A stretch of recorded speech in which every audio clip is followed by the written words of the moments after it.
So today we will start with new NCERT गणित मंजरी class 9th का second chapter introduction to linear polynomials exercise 2.1 का question number 1 which is find the degrees of the following polynomials.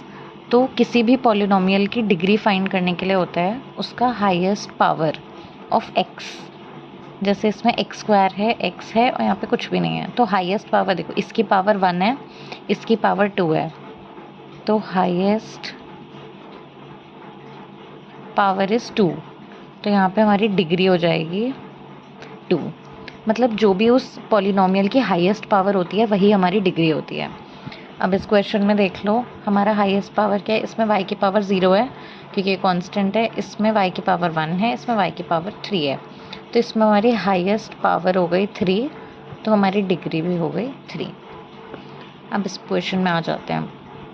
अब इसमें कोई हमारा variable का इसमें कोई वेरिएबल ही नहीं है, एक्स वाई जी कुछ नहीं है, इस ये पॉलिनोमियल में सिर्फ कांस्टेंट प्रेजेंट है -9, तो इसकी हाईएस्ट पावर हो गई 0 बिकॉज कांस्टेंट की पावर 0 होती है।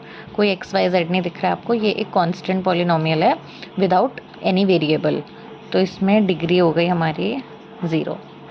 अब इसमें देखो हाईएस्ट पावर, इसकी कांस्टेंट की कुछ पावर नहीं होती और इसमें z का पावर है 1, तो हाईएस्ट पावर हो गया 1, तो हमारी डिग्री भी हो गई 1।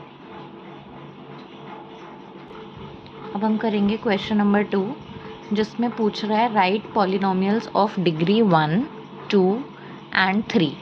मतलब हमें एक एक पॉलिनोमियल लिखना है जिसकी डिग्री 1 है, जिसकी डिग्री 2 है और जिसकी डिग्री 3 है।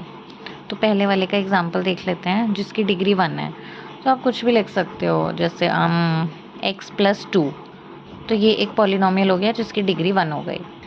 और फिर 2 डिग्री हम लिख सकते हैं y² + x + 1, तो ये हो गया पॉलिनोमियल विद डिग्री 2।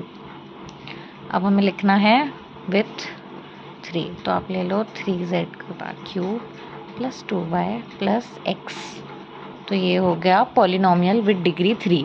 अब इसको हम क्या बोलेंगे, क्यूबिक पॉलिनोमियल, इसको हम बोलेंगे क्वाड्रेटिक पॉलिनोमियल, और इसको हम क्या बोलेंगे, लीनियर पॉलिनोमियल। ये हो गया हमारे कुछ एग्जांपल्स। अब हमारा आ जाता है क्वेश्चन नंबर 3 जिसमें हमें एक पॉलिनोमियल गिवन है और इसमें लिखा है what are the coefficients of x² and x³ in the given polynomial. तो इसमें हमें coefficients of x² and x³ पूछा है। तो what are the coefficients of x² and x³ in this given polynomial.